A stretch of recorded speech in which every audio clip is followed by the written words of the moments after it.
Itu kesaksian yang dahsyat dari seorang pemudi ya, dari seorang anak muda mahasiswa yang mengalami Tuhan sungguh-sungguh nyata.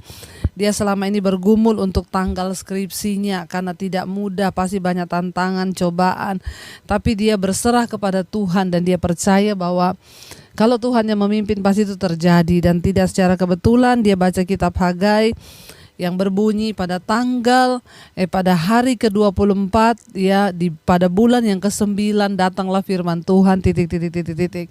Tapi dia nggak ngeh kalau tanggal itu tanggal 24 September.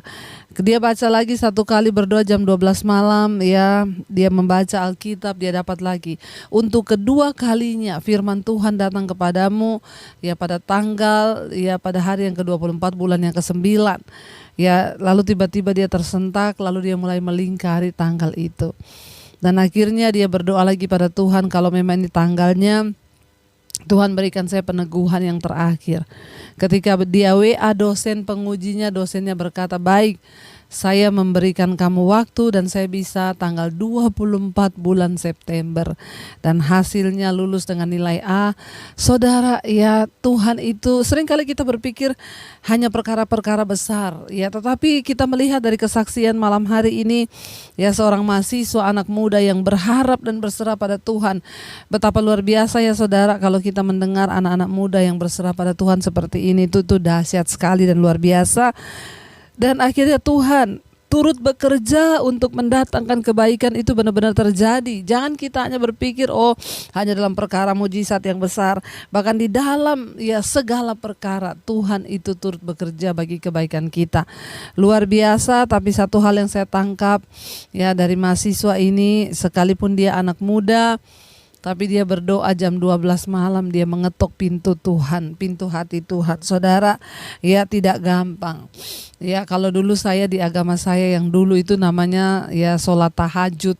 Tengah malam kita meminta sesuatu kepada Tuhan, itu namanya membayar harga. Dan dia jam 12 malam berdoa mengetuk pintu Tuhan, dan hari itu, tanggal itu juga Tuhan memberikan tanggal yang terbaik. Mari terus libatkan Tuhan. Ini adalah salah satu contoh orang yang melibatkan Tuhan.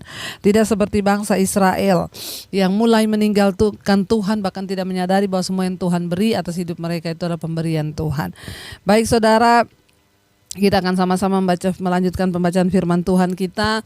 Ya, saya juga mau berkata kepada setiap saudara, tetaplah berharap dan andalkan Tuhan, sebab Dia Tuhan yang turut bekerja bagi kebaikan setiap kita. Sekarang kita sudah sampai pada Hosea pasal yang ke-13, saudara ya. Hosea pasal yang ke-13, firman Tuhan ayat yang pertama. Judul perikopnya, murka Tuhan akan menimpa Efraim ya. Hosea pasal 13 ayat 1. Apabila Efraim berbicara, gemetarlah orang ya. Apabila Efraim berbicara, gemetarlah orang, kata firman Tuhan. Saudara, Efraim ya Israel yang di sini dilambangkan oleh suku Efraim di utara. Dulu itu hebat Efraim ini, tetapi pada zaman Hosea bangsa itu memberontak terhadap Allah. Lalu kehilangan kekuasaannya di antara bangsa-bangsa. Mereka hebat pada masa lalu, bukanlah jaminan saudara untuk hebat sampai pada masa depan.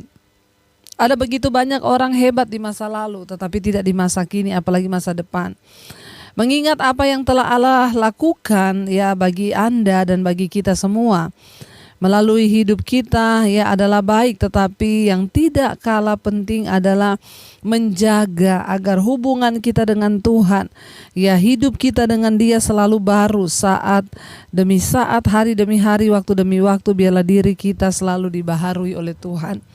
Efraim ini adalah merupakan suku perwakilan juga dari Israel, tetapi dulu dia menjadi suku yang kuat ya, dia pemenang, tetapi akhirnya karena dia memberontak dan memilih untuk hidup di dalam dosa, maka Tuhan mengizinkan dia tidak mengalami lagi kemuliaan. Akhirnya mereka itu jatuh saudara ya, sehingga menjadi suku yang lemah. Ingat, jangan hanya berbangga dengan masa lalumu, tapi jaga pengurapan Tuhan atas hidup kita. Jaga apa yang sudah Tuhan berikan kepada kita hari-hari ini untuk kita mau pakai bagi kemuliaannya dan tetap setia. Ya, ada begitu banyak orang ketika diberkati lupa diri, sehingga mereka akhirnya jatuh dan terjebak dalam banyak malapetaka. Mari kita terus berdoa meminta Tuhan agar Tuhan terus membimbing dan menuntun hidup kita agar kita sungguh-sungguh di dalam Dia, saudara ya. Ayat yang kedua, firman Tuhan berkata di sana, saudara, ya. Tadi kita sudah baca ayat yang pertama, apabila Efraim berbicara gemetarlah orang, ia diangkat-angkat di Israel, tetapi ia bersalah dengan menyembah Baal sehingga matilah ia. Ya, jadi karena dia menyembah dewa akhirnya dia mati. Ya, kemuliaannya hilang kata Tuhan. Digantikan dengan apa? Kebinasaan. Ayat yang kedua, sekarang pun mereka terus berdosa dan membuat baginya patung tuangan dari perak kata Tuhan.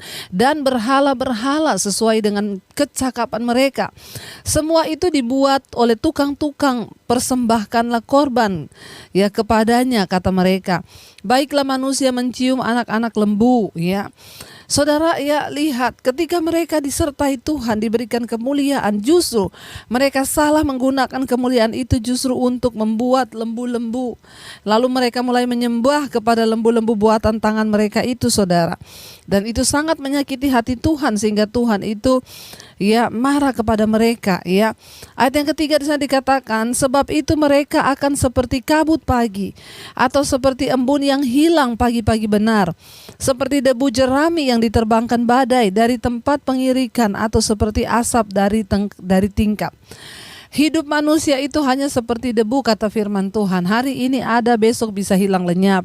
Selama kita masih diberikan waktu hidup oleh Tuhan, hargai itu, pakai itu untuk memuliakan nama Tuhan. Jangan kita pakai untuk keinginan daging kita, hidup dalam kenajisan, percabulan, kesombongan, kepahitan, sehingga kita lupa bahwa hidup yang Tuhan berikan itu adalah anugerah. Bisa hilang semuanya. Bisa hilang jabatanmu, bisa hilang hartamu, bisa hilang semua yang ada padamu ketika Tuhan mengambilnya.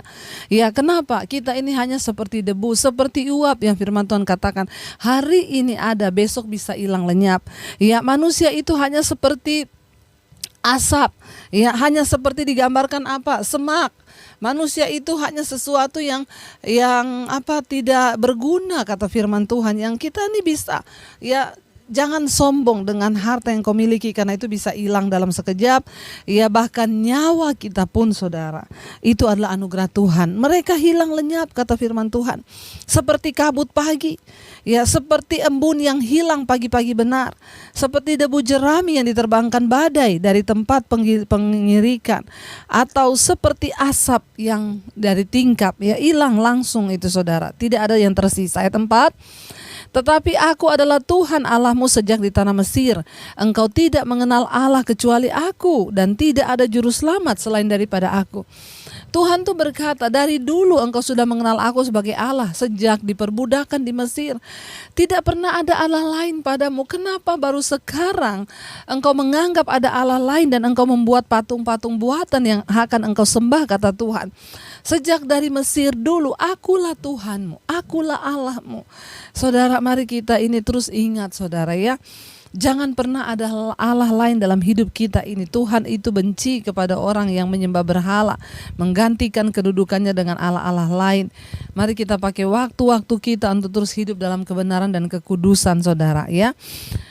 Ayat yang kelima, akulah yang mengenal engkau di padang gurun ya, di tanah yang gersang. Tuhan berkata, ayat 6, ketika mereka makan rumput, maka mereka kenyang. Setelah mereka kenyang, maka hati mereka meninggi. Itulah sebabnya mereka melupakan aku. Waktu mereka lapar, mereka hina makan rumput, kata Tuhan.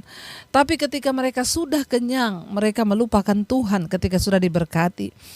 Saudara, ketika kekayaan yang melimpah membuat Israel merasa sanggup berdiri sendiri tanpa Tuhan, bangsa itu mulai meninggalkan Allah dan melupakan Dia.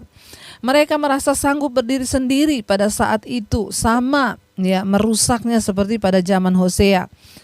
Apakah Anda hari-hari ini menyadari, saudara, bahwa Anda terus-menerus memerlukan kehadiran dan pertolongan Allah? Belajarlah, mari kita belajar untuk terus mengandalkan Allah, baik pada saat-saat senang maupun susah. Ya, jika perjalanan kita itu lancar ya dan mulus, berhati-hatilah agar kita tidak melupakan siapa yang memberi kita nasib yang baik. Jangan bergantung kepada kemampuan kita, bergantunglah pada Sang Pemberi kemampuan itu. Bahkan nafas hidup kita pun adalah pinjaman anugerah Tuhan. Kita tidak dapat bernapas sendiri tanpa kuasa Tuhan dalam hidup kita. Karena itu saudara, ya jangan pernah sombong meninggalkan Allah. Tuhan bilang, ketika mereka makan rumput, ya maka mereka kenyang. Setelah mereka kenyang, maka hati mereka meninggi menjadi sombong. Ya itulah sebabnya mereka melupakan aku, kata Tuhan. Apapun keadaan kita hari ini, jangan pernah melupakan Tuhan. Kenapa? Kita harus ingat bahwa dari Tuhanlah kita menerima semua yang baik. Bahkan nafas hidup ini adalah pemberian dari Tuhan. Mari saudara, saya mengajak setiap kita hari-hari ini untuk terus mendekatkan diri kepada Tuhan. Waktu engkau lapar, tetap cari Tuhan. Waktu engkau kenyang, tetap cari Tuhan. Jangan pernah berubah. Ada orang waktu miskin setia, tetapi ketika dia kenyang, dia kaya, dia lupa sama Tuhan. Ya, kita harus selalu berpegang kepada Tuhan. Jadikan Tuhan sebagai satu-satunya sandaran. Di dalam suka ataupun senang, kita mau berkata, hanya Engkau Tuhan yang kami pegang dalam hidupku. Kita mau berkata, Tuhan, dalam keadaan suka atau senang, hanya Engkaulah sumber pengharapan di hidup kami. Tidak pernah ada Allah yang lain, hanya Engkau Tuhan di dalam hidup kami. Biar kita mau sungguh-sungguh saudara datang pada Dia, kita mau sungguh-sungguh merenungkan firman-Nya, kita mau terus berkata, Tuhan, jangan pernah tinggalkan hidup kami. Hanya Engkau pribadi yang sangat mengenal kami. Tidak ada yang lain. Sejak dari Mesir Engkaulah Tuhan. Bahkan sampai di padang gurun Engkau menuntun kami. Engkau tetap Tuhan. Engkaulah Tuhan, Engkaulah Raja di hidup kami. Tidak ada Allah yang lain selain Engkau Tuhan.